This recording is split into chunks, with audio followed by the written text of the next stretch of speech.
Buen día para todos. Son las 7 de la mañana en Bogotá, Quito y Lima, las 9 de la mañana en Buenos Aires. Soy Valentina Torres Sánchez. Continuamos en Directo a América, este espacio en el que revisamos las principales noticias del día.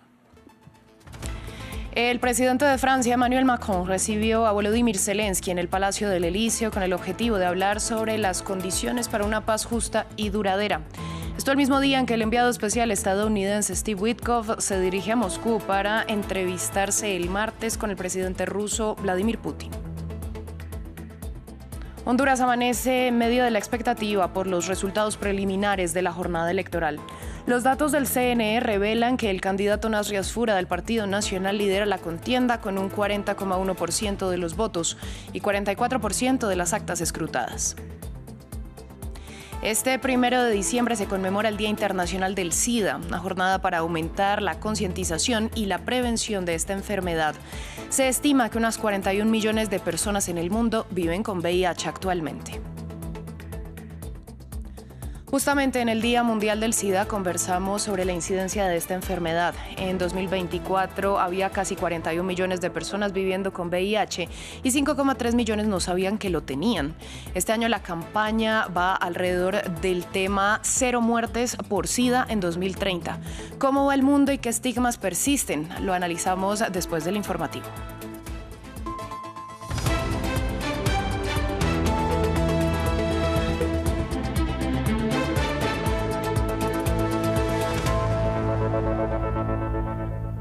Abrimos este informativo en Francia, donde el presidente Emmanuel Macron recibe a su homólogo ucraniano en el Palacio del Elíseo. Una visita marcada por la defensa aérea que requiere Ucrania para enfrentar los ataques rusos y centrada también en conversar sobre las condiciones para una paz justa y duradera. Esto el mismo día en que el enviado especial estadounidense Steve Witkoff viaja a Moscú para reunirse el martes con Volodymyr Zelensky, con Vladimir Putin, y un día después de las conversaciones en Florida consideradas productivas entre las delegaciones de Estados Unidos y Ucrania, encabezadas por Marco Rubio y Rustem Umerov, quien reemplazó a Andriy Yermak como jefe de las negociaciones. Ya dijimos que para el éxito del proceso de las conversaciones de paz sobre Ucrania, y nos interesa que así sea, no vamos a mantener conversaciones con megáfono. No vamos a mantener ningún debate a través de los medios de comunicación. Lo decíamos, este domingo se llevó a cabo una nueva ronda de conversaciones en Florida para poner fin a la guerra en Ucrania, que dura ya casi 4 años. Fueron calificadas como productivas por el secretario de Estado estadounidense Marco Rubio y la delegación ucraniana, a pesar de que Rubio indicó que aún hay trabajo por hacer. Estos son los detalles del encuentro y su contexto. Productivas, pero no decisivas. Concluyeron este domingo las negociaciones de alto nivel entre Estados Unidos y una delegación de Ucrania para el fin de la guerra en el país invadido por Rusia hace ya casi 4 años. Un encuentro encabezado por el secretario de Estado estadounidense, Marco Rubio, quien, a pesar de que las definió como productivas, dejó claro que aún hay trabajo pendiente. Creo que hoy volvimos a profundizar en ello, pero aún queda trabajo por hacer. Esto es delicado, es complicado, hay muchos factores en juego y obviamente hay otra parte involucrada que tendrá que formar parte de la ecuación, y eso continuará más adelante esta semana cuando el señor Witkoff viaje a Moscú. Junto a Rubio estuvieron Steve Witkoff, el enviado de Donald Trump que visitará Rusia en los próximos días, y el yerno del presidente estadounidense Jared Kushner. Del lado ucraniano, la delegación resaltó los esfuerzos y el apoyo de Washington. Estábamos hablando del futuro de Ucrania, abordamos todos los asuntos importantes para Ucrania, para el pueblo ucraniano, y Estados Unidos nos brindó un apoyo incondicional. Trabajamos, ya tuvimos una reunión exitosa en Ginebra y hoy continuamos con ese éxito. El presidente ucraniano Volodymyr Zelensky no asistió a la reunión. El mandatario se ha comprometido a no aceptar un mal acuerdo al tiempo que asegura que Ucrania está en su momento más difícil. Dicho eso, la ronda diplomática en Florida transcurrió sin indicios de que el fin de la guerra se pudiera alcanzar próximamente. Mientras, The Wall Street Journal sostiene que el verdadero plan de Trump para la guerra es ganar dinero, es decir, recuperar los activos rusos congelados. En este contexto, con Witkoff rumbo a Rusia y el nerviosismo de los aliados europeos aún evidente, Rubio tiene previsto esquivar una reunión con sus pares de la OTAN, a pesar de las preocupaciones de sus socios sobre lo que quiere Estados Unidos para Ucrania. Hoy se conmemora el Día Mundial del SIDA. La ONU ha advertido que los recortes presupuestarios, incluidos los de Estados Unidos, han devastado los programas contra el VIH. Afirma que si no se reanudan los esfuerzos de prevención, podrían producirse 3,3 millones de nuevas infecciones por VIH entre 2025 y 2030. Hoy en día, casi 41 millones de personas viven con el virus en todo el mundo, siendo los niños y las mujeres jóvenes especialmente vulnerables, sobre todo en el continente africano. Tras décadas de avances, la ONU ha advertido de que la lucha contra el VIH se encuentra en una encrucijada. Antes del Día Mundial del SIDA, la directora ejecutiva de ONU-SIDA declaró que los recortes en la financiación internacional, incluidos los de Estados Unidos, han obstaculizado la respuesta mundial al VIH. Since the abrupt pause by the United States in February, desde la repentina pausa de Estados Unidos en febrero, el complejo ecosistema que sustenta los servicios relacionados con el VIH en docenas de países de ingresos bajos y medios se ha visto sacudido hasta sus cimientos. Las clínicas cerraron sin previo aviso, miles de trabajadores sanitarios se enfrentaron a la pérdida de sus puestos de trabajo o de sus salarios, y los servicios de pruebas, tratamientos y prevención que salvan vidas sufrieron interrupciones generalizadas y continuas. Experienced widespread and continuing disruption. Según ONU-SIDA, la distribución de medicamentos preventivos se redujo drásticamente desde los recortes. Disminuyó un 31% en Uganda, un 64% en Burundi y un 21% en Vietnam. Hoy en día, casi 41 millones de personas viven con el VIH en todo el mundo. El año pasado se produjeron 1,3 millones de nuevas infecciones y alrededor de 9 millones de personas siguen sin recibir tratamiento. Los niños y las mujeres jóvenes son especialmente vulnerables, sobre todo en la región de África. Across 13 countries, en 13 países, el número de personas que han iniciado recientemente el tratamiento ha disminuido en comparación con el año pasado. Se han registrado casos de agotamiento de suministros de kits de pruebas del VIH y medicamentos en países como Etiopía y la República Democrática del Congo. Los servicios de prevención, que ya estaban sometidos a una gran presión antes de la crisis, han sido los más afectados. ONU-SIDA ha advertido que el fracaso en la recuperación de los esfuerzos de prevención podría dar lugar a 3,3 millones de nuevas infecciones por VIH entre 2025 y 2030. Vamos ahora a Honduras. El país amanece expectante ante el conteo preliminar de votos que da la ventaja a Nasri Asfura, candidato del Partido Nacional, quien recibió el apoyo de Donald Trump. Asfura obtiene hasta el momento un 40,1% de los votos, con el 44% de las actas escrutadas. Le sigue Salvador Nasralla del Partido Liberal y en tercer lugar se encuentra la candidata del oficialismo, Rixi Moncada. Recordemos que Asfura es el aspirante del mismo partido del expresidente Juan Orlando Hernández, condenado en Estados Unidos por narcotráfico y quien podría ser indultado por el jefe de Estado estadounidense. Desde Tegucigalpa, Andrés Suárez Jaramillo, enviado especial de France 24, nos amplió los detalles. Honduras cuenta sus votos en un proceso ralentizado y marcado por un sistema de transmisión caído en su plataforma web. Cuando inicialmente se había dicho que entregarían 2 primeros cómputos en la noche de las elecciones, el día de los comicios terminó solo con un primer corte en el que se llegó a escrutar hasta el 34% de las actas electorales. Ya a lo largo de la madrugada hubo un aumento en el porcentaje de esas actas escrutadas a través del sistema de transmisión rápida, que llegó a contabilizar en una primera parte hasta el 41%. Medios locales hablan de que ha llegado al 53%. En dichos cómputos se mantiene la tendencia en la cual el candidato del Partido Nacional, Tito Asfura, se mantiene en un primer lugar, seguido muy estrechamente de Salvador Nasralla, el candidato del Partido Liberal, y en un tercer lugar, alejada, está Rixi Moncada del oficialismo.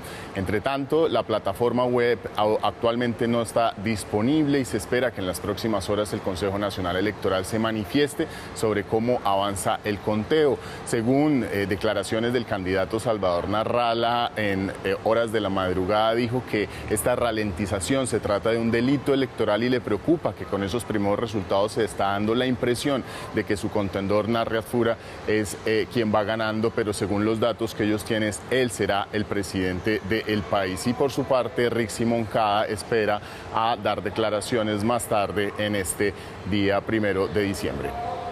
En otras noticias, el presidente de Estados Unidos, Donald Trump, confirmó este domingo haber conversado con su homólogo venezolano Nicolás Maduro, pero no ofreció detalles de lo discutido.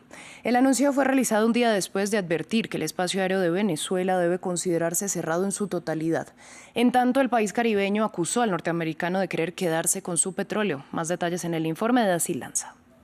Donald Trump al teléfono con Nicolás Maduro. Así lo aseguró el republicano este domingo, pero al confirmar la información que había sido adelantada por el New York Times, Trump no agregó detalles.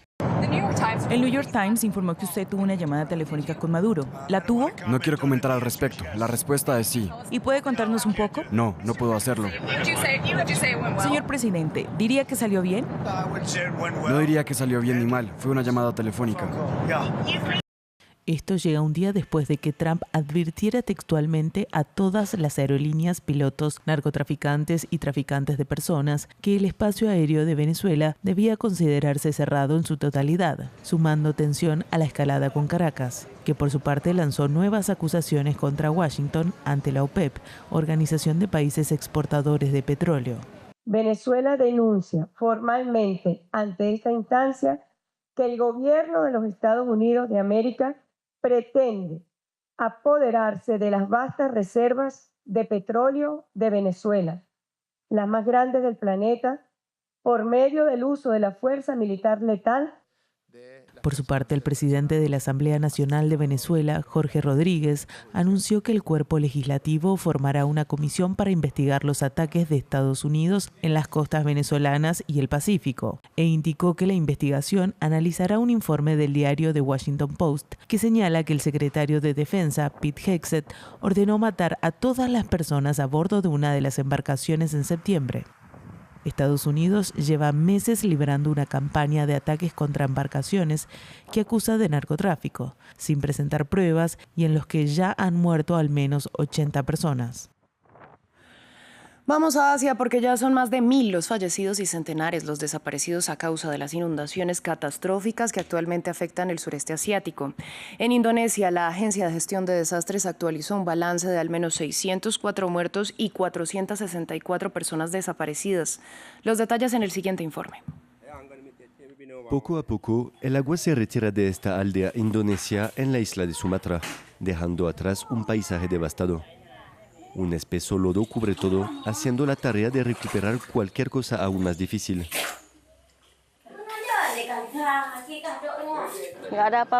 No hubo nada que salvar, solo mi ropa. Cuando intenté agarrar algo, el agua me llegaba a la cabeza. Ya no podía mantenerme de pie, ya me estaba llevando la corriente. En la vecina Sri Lanka, escenas similares de devastación, mientras los equipos de rescate trabajan sin descanso usando helicópteros militares.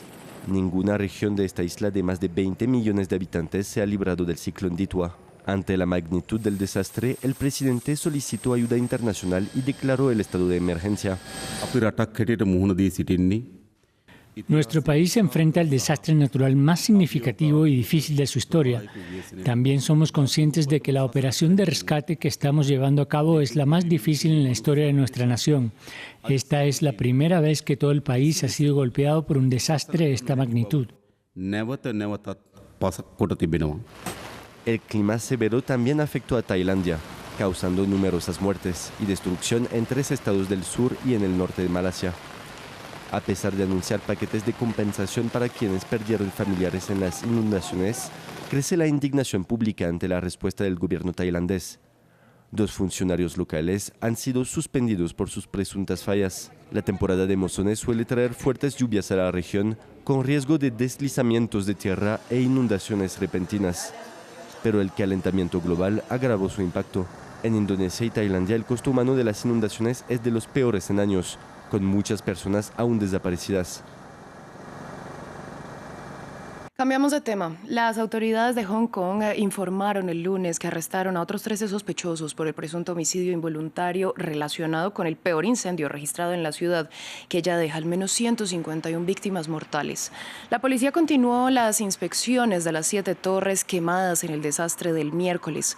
Más de 40 personas continúan desaparecidas al tiempo que los responsables de la investigación indicaron que las pruebas realizadas a varias muestras de una malla verde que rodeaba los andamios de bambú bambú de los edificios en el momento de la conflagración no cumplían con los estándares para evitar que se expandiera el fuego.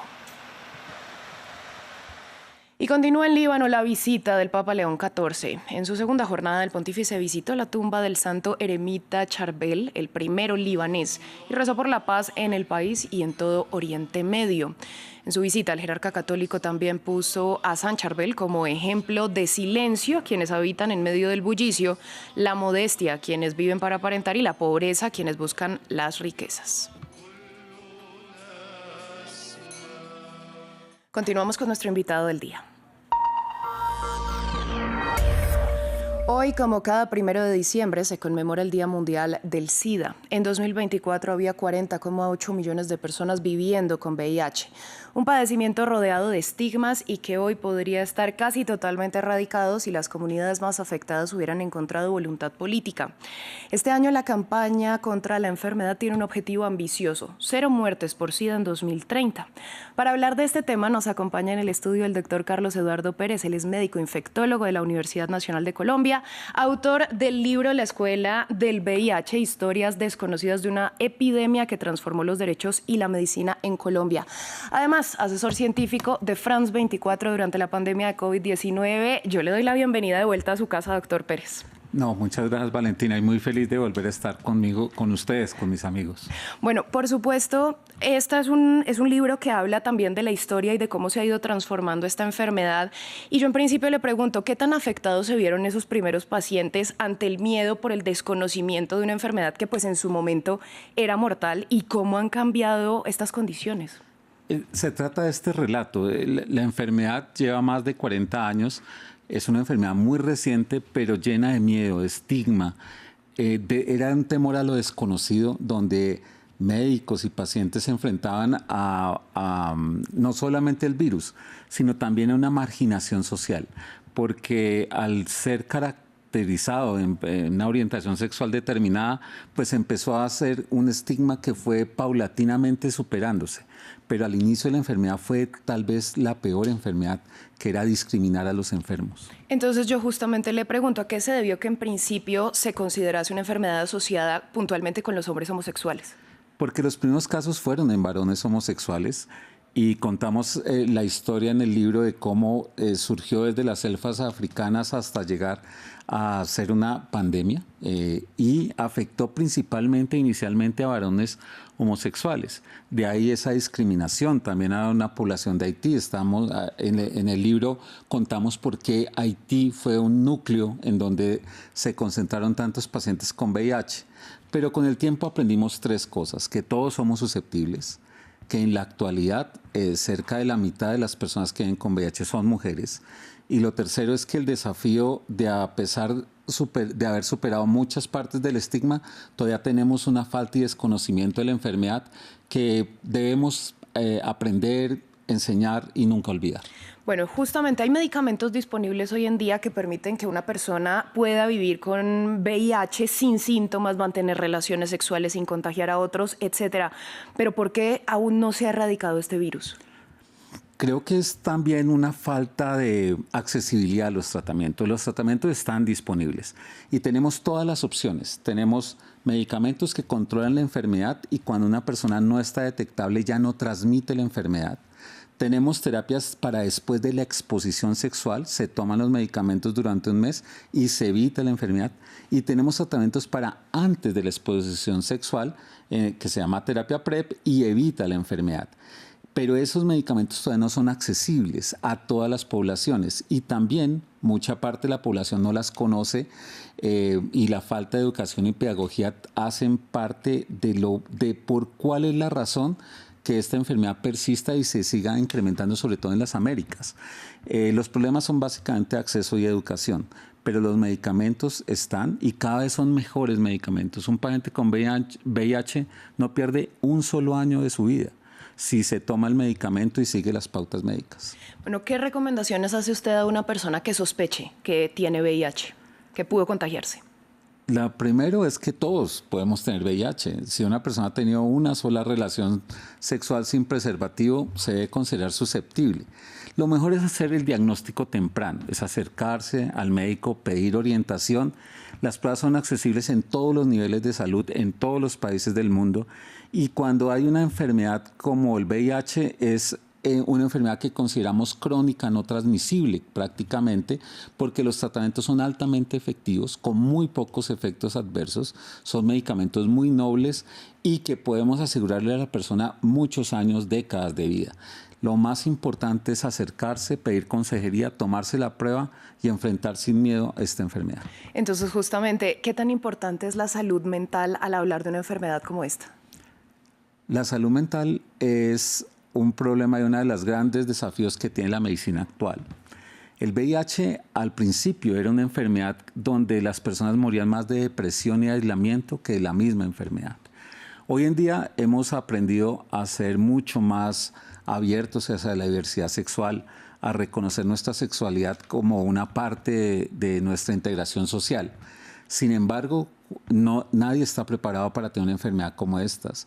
Por eso siempre debemos acompañar no solamente el tratamiento farmacológico, sino el apoyo desde el punto de vista de psicología, de orientación hacia la sociedad, pero una pedagogía social, porque todos tenemos que aprender que somos diferentes y que poseer este virus no nos hace ni menos ni mejor persona, ni nada de eso. Por eso necesitamos hacer más pedagogía social y ayudarnos. Bueno, algo que usted menciona en el libro es a estas personas abanderadas que en algún momento decidieron luchar para mejorar la prevención, también para que los pacientes que tenían VIH o SIDA en su momento fueran respetados. ¿Qué podemos hacer hoy en día? Es decir, cada uno de nosotros, ¿cómo puede contribuir a esta lucha? Mira, la parte fundamental del libro, Valentina, es el activismo de los pacientes. El VIH tal vez es la enfermedad que mostró la relevancia de la voz de los pacientes en los sistemas de salud.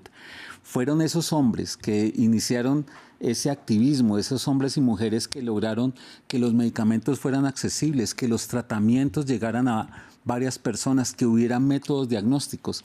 Y ese fue un momento muy importante en la historia, porque la necesidad de que los pacientes tengan voz en un sistema de salud surgió en buena parte por el VIH.